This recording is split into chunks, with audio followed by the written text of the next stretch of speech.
Halo, assalamualaikum warahmatullahi wabarakatuh. Apa kabar teman-teman? Welcome back to my channel Syukri Official 10. Baik, di video kali ini spesial buat teman-teman dalam rangka memperingati Hari Ulang Tahun Republik Indonesia yang ke-75. Nah, di video kali ini saya akan menceritakan bagaimana peristiwa penting yang terjadi di Indonesia dalam usaha merebut kemerdekaan Indonesia dari tangan penjajah. Baik, sebelum lanjut, subscribe dulu channel Syukri Official 10, dan jika teman-teman suka dengan video ini, silakan klik tombol like-nya teman-teman. Dan tombolnya ada di bawah ini. Silakan teman-teman klik. Beberapa peristiwa penting yang terjadi di Indonesia dalam mempersiapkan kemerdekaan Republik Indonesia. Yang pertama, sejarah proklamasi kemerdekaan. Peristiwa proklamasi kemerdekaan menjadi salah satu sejarah yang sangat penting sekali bagi Indonesia. Pada tanggal 17 Agustus 1945, menjadi hari yang bersejarah bagi bangsa Indonesia dengan dibacakannya teks proklamasi kemerdekaan. Sebelum peristiwa itu terjadi, teman-teman, para tokoh proklamator dan rakyat Indonesia telah melalui berbagai macam proses yang sangat panjang. Pada tanggal 6 Agustus 1945, Sekutu menjatuhkan bom atom di kota Hiroshima. Sehari setelah peristiwa tersebut, tepatnya pada tanggal 7 Agustus 1945,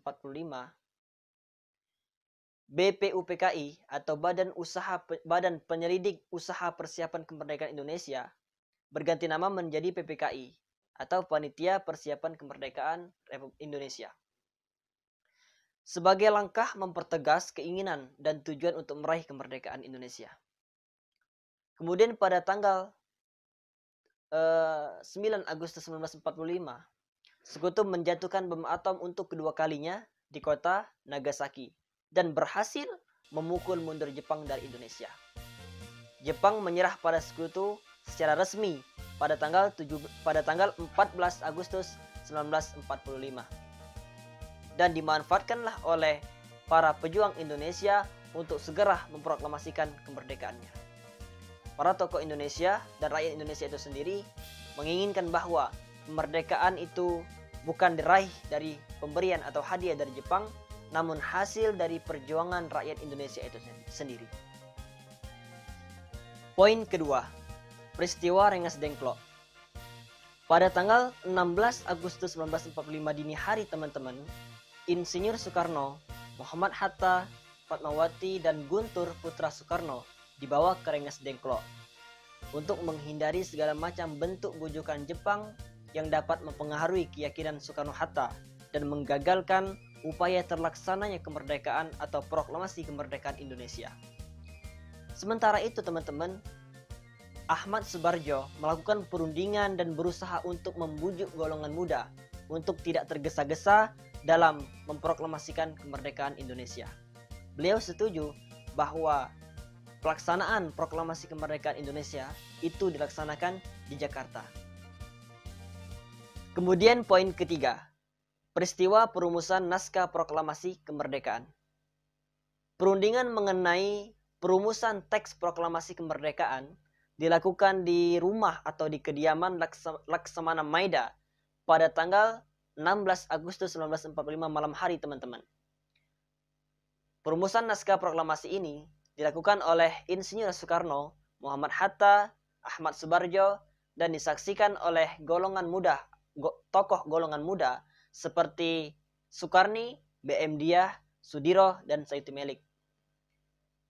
Setelah perumusan naskah proklamasi selesai, teman-teman, dan disepakati oleh para tokoh yang hadir, naskah kemudian diketik oleh Sayuti Melik dan ditandatangani oleh Soekarno-Hatta atas nama bangsa Indonesia.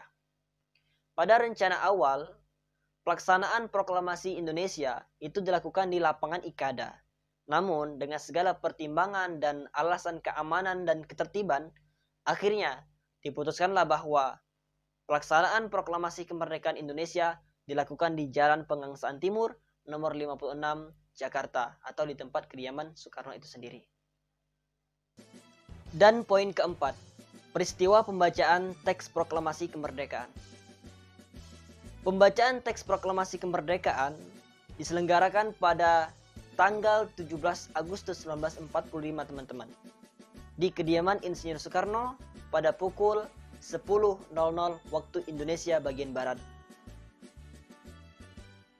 Peristiwa pembacaan teks proklamasi kemerdekaan Indonesia dihadiri langsung oleh Suwiryo, kemudian Wilopo, kemudian ada Ghaffar Pringodikdo, Tabrani, dan Trimurti. Acara ini dimulai dengan pembacaan teks proklamasi kemerdekaan dan disambung dengan pidato Soekarno. Kemudian disusul sambutan dari Suwiryo dan Muwardi yang pada saat itu menjabat sebagai wali kota. Pada awalnya teman-teman, pengibar bendera merah putih ini adalah Trimurti.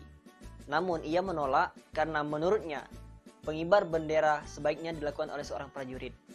Dan pengibar bendera akhirnya dilakukan oleh Latif Hendraningrat dan Suhud.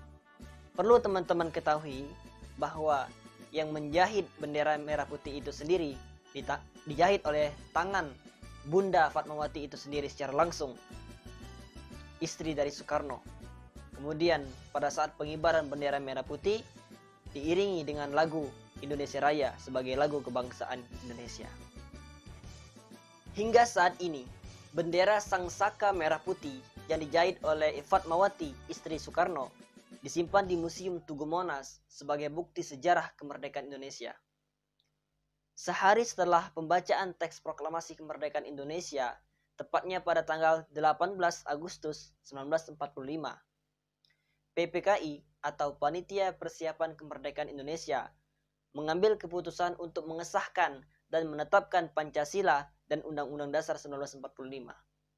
Dengan demikian, Indonesia secara resmi telah menjadi negara yang merdeka dan kedaulatan yang berada di tangan rakyat, dan menjadi hari ditetapkannya Insinyur Soekarno sebagai Presiden pertama Republik Indonesia dan Muhammad Hatta sebagai wakilnya. Dari peristiwa perjalanan panjang dalam meraih kemerdekaan Indonesia, teman-teman tentu tahu bagaimana kerasnya perjuangan yang ditempuh oleh para pejuang di masa itu. Berbagai rentetan dan tragedi di masa-masa sebelum kemerdekaan Indonesia dapat dijadikan satu potret betapa gigihnya para pejuang dalam merebut dan meraih kemerdekaan Indonesia. Sebagai generasi penerus bangsa, kita harus meneladani pendahulu-pendahulu kita. Kita harus menumbuhkan rasa cinta kepada tanah air dan patriotisme kita untuk meneruskan cita-cita para pejuang dan menghormati jasa-jasa mereka. Kita bisa melakukan hal-hal seperti mencintai produk dalam negeri, menjaga kerukunan sesama, kemudian menumbuhkan rasa cinta tanah air dalam diri kita dan kebanggaan terhadap NKRI. Kemudian kita bisa ikut bela negara, toleransi dalam beragama, dan masih banyak lagi hal-hal yang perlu kita lakukan dalam menjaga keutuhan negara Republik Indonesia ini. Dengan mengingat perjuangan dari para pejuang negara Republik Indonesia ini, semoga kita bisa semakin bersemangat dalam menjaga keutuhan negara yang kita cintai ini. Semoga Indonesia semakin berjaya. Selamat Hari Ulang Tahun Republik Indonesia yang ke-75. Semoga Indonesia menjadi negara yang makmur, baldatun thayyibatun warabbun ghafur. Demikianlah teman-teman video singkat ini. Jangan lupa teman-teman tinggalkan jejak dengan cara subscribe, like, komen di bawah ini teman-teman. Sekian, terima kasih. Wassalamualaikum warahmatullahi wabarakatuh.